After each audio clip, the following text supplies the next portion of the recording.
kalsada. Do not drink because that is. And if you're just standing there drinking or sitting down or squatting, I will kick your ass.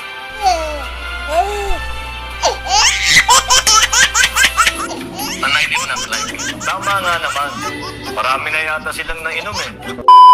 Good afternoon po, Mr. President. Good afternoon. How are you? Okay naman po.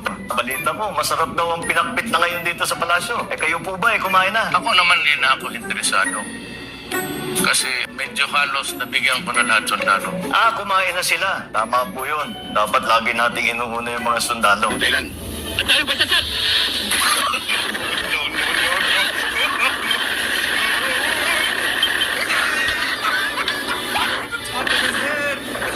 Yung iba nakikipag-inuman pa. Yan ang mahirap. Nasa garden naman yata. Yung iba nagtatago nga eh.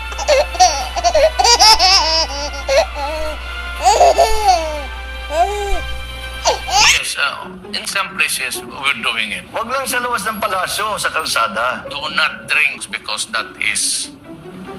And if you're just standing there drinking or sitting down or squatting, I will kick your ass.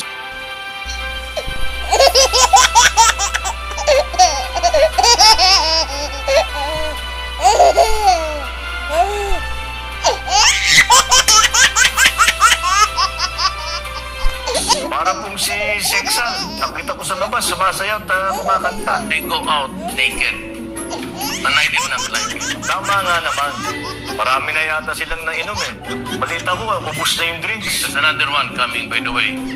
It will hit you by next day. You better prepare to just take a break and lie down. Aba, mukhang malakas-lakas yata yung hinanda ninyo, sir. Alam niyo po, tinigil na natin. You know, somebody must understand, at the very least, that may binigay ang Panginoong Diyos sa ibang tao na hindi binibigay sa atin. And what is that? Alcohol tolerance po. Yan ang hindi binigay ng Panginoong Diyos sa atin. Siguro, boss, magtubig na lang tayong dalawa. Siguro mas mabuti pa. Kaya talaga, free for all na. Busog lahat. Mura. Tama po. Yung ating mga kasamahan naiinip na. Yung iba naiinis pa nga kahit na si Sarah meron na siyang sinabi na You are free to do that. As a matter of fact, I am encouraging you. Para tapos na.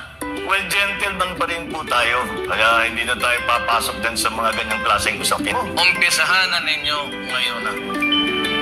Huwag na ninyong patagalin. Okay po, sir. Maraming salamat.